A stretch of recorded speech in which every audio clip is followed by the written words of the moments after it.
Joining us on the Heister Automotive Group Hotline, columnist, News and Observer, he is Luke DeCock. Weren't we just doing this at an ACC event?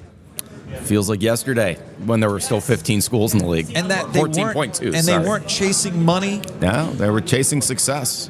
Yeah, I was really thrown off by the commissioner's press conference today. And I guess I threw the commissioner off by asking him about being proactive. I'm not the first one who has brought this up to Commissioner Phillips. So I was a little thrown off by the fact that he had no answer to why didn't you see the signs 2 years ago, even last summer with Colorado leaving, to be on the offensive? Because that was probably the most insulting part to me. The idea, as I jotted down, he said, we had to get on the offensive. That was not the offensive. No. You either get on the offensive or you don't. We were proactive. No, you were not. It was reactive. And now we have to stomach things like, the Director's Cup, and it enriches the conference. Yeah, and because ESPN's paying for swimming and field hockey. Yeah, I didn't like today. I didn't like today. Here's what I didn't. I'm sorry, I'll say this real quick. Here's what I didn't like. My not gotcha question, but the question I legitimately wanted an answer to is: you stood in front of us 3 months ago and said, one of the presidents said to me, and I thought this was a great question: are we chasing revenue or are we chasing success? And then you went out and face it. They added 3 schools willing to take no money so they could keep the money. They're not, look, no one adds SMU, Stanford, and Cal because you're chasing success, right? You're adding 3 irrelevant football schools. You're adding 3 irrelevant basketball schools.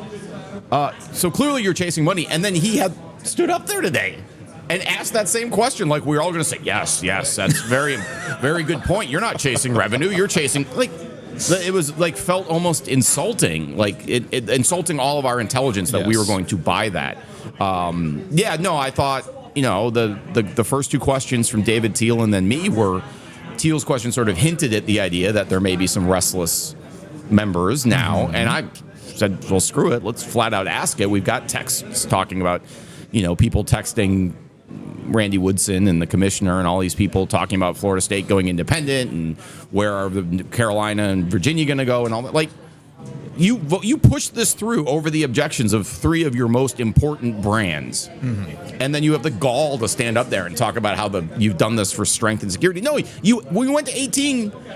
This stability was the word that I wrote down. Thank you, stability. I was like, 80s after this got passed, we're talking about how we had to add schools in case we lose schools. Yeah. That's not stability. That's panic.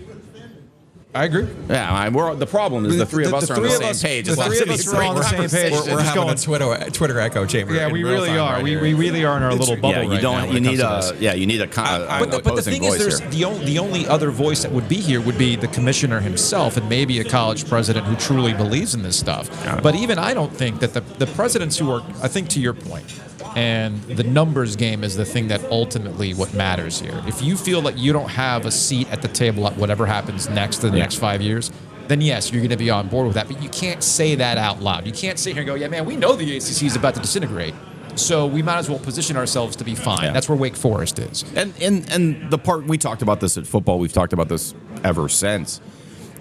The complete abandonment of the idea that there's strength in the grant of rights. A year ago, we were talking about how, hey, we're in great shape. We got the grant of rights. Nobody's leaving. We're all in this together. And now it's like nothing's changed.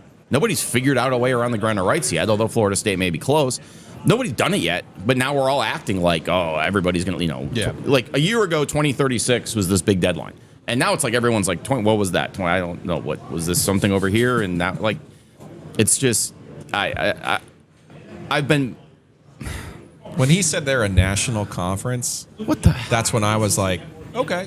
I think we're part of a generation, and obviously none of us are here, so none of us grew up here, so none of us have these warm and soft fuzzies about the VCR and the rolling it. Yeah, the 3 of us. That's not us. We never did that. But we understand what has kind of made this market unique and what has made this conference unique.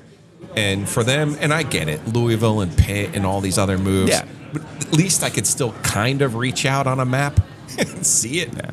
For them to just flat out to say today, we're a national conference now. I was like, okay. But I think we all just kind of have to square that. Yeah, no, this whole thing has changed.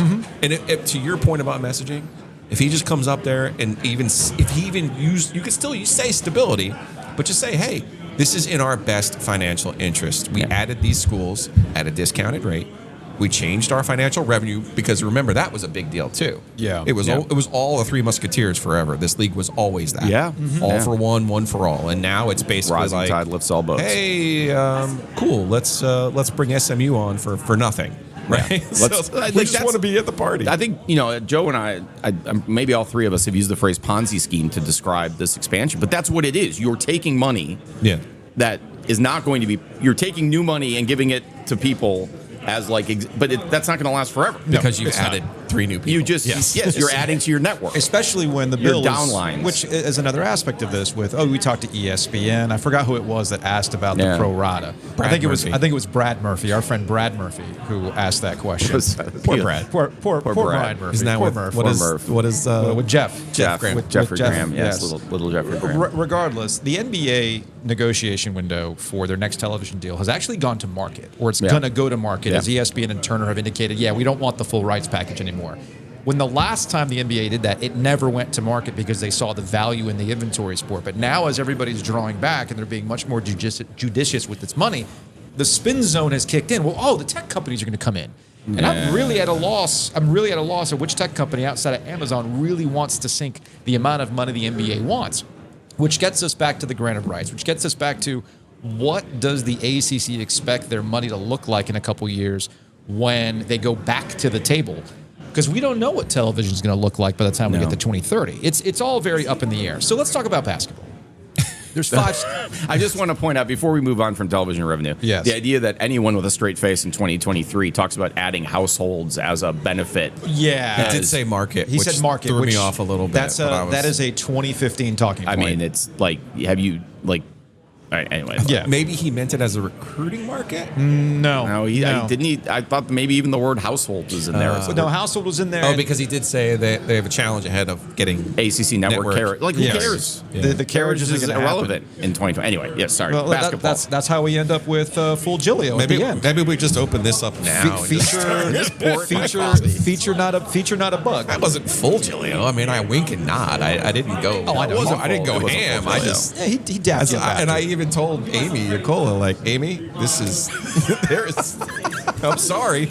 But Here it comes. We got to do this.